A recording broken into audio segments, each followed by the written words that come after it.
Secondly, one idea can shape a society and its policies. Consider this one. If taxes on the rich go up, job creation will go down. This idea is an article of faith for Republicans and seldom challenged by Democrats, and has indeed shaped much of the economic landscape. But sometimes the ideas that we are certain are true are dead wrong. Consider that for thousands of years, humans believed that the Earth was the center of the universe. It's not, and an astronomer who still believed that it was would do some pretty terrible astronomy. Likewise, a policymaker who believes that the rich are job creators and therefore should not be taxed will do equally terrible policy.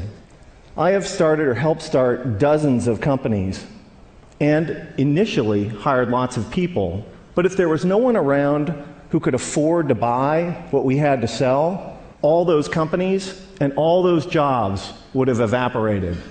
That's why I can say with confidence that rich people don't create jobs, nor do businesses large or small. Jobs are a consequence of a circle of life-like feedback loop between customers and businesses. And only consumers can set in motion this virtuous cycle of increasing demand and hiring.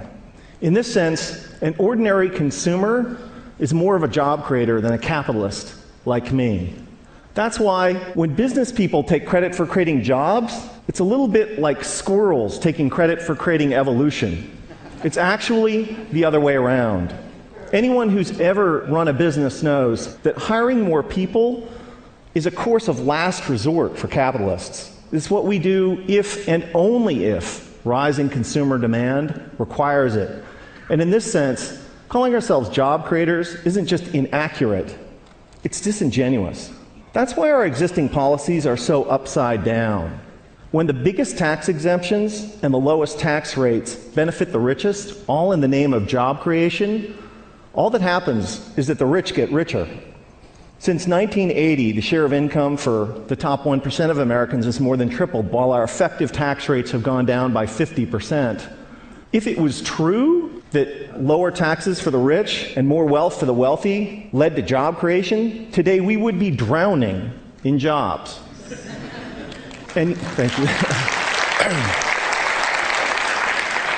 And yet unemployment and underemployment is at record highs. Another reason that this idea is so wrong-headed is that there can never be enough super rich people to power a great economy. Somebody like me makes hundreds or thousands of times as much as the median American, but I don't buy hundreds or thousands of times as much stuff. My family owns 3 cars, not 3,000. I buy a few pairs of pants and shirts a year like most American men. Occasionally we go out to eat with friends.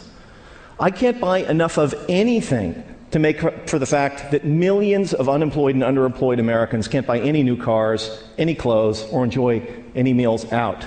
Nor can I make up for the falling consumption of the vast majority of middle-class families that are barely squeaking by, buried by spiraling costs and trapped by stagnant or declining wages.